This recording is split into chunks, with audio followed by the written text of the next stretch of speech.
আমরা মানে এটা কারো কথা শুনবো না, বাদ দিতে হবে, বাতিল করতে হবে। এই প্ল্যাটফর্মটা এটা অরাজনৈতিক প্ল্যাটফর্ম, আমাদের কোনো রাজনৈতিক এজেন্ডা নাই। সো যাদের রাজনৈতিক এজেন্ডা আছে তারা অনেক কিছুই করতে পারে, বলতে পারে।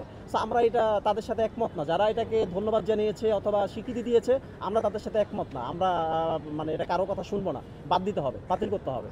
আমরা সেটাই বলতেছি যে কেন এখানে তো আমাদের কোনো ইন্টারেস্ট নাই এবং দেশের অধিকাংশ মানুষ এটার বিরুদ্ধে।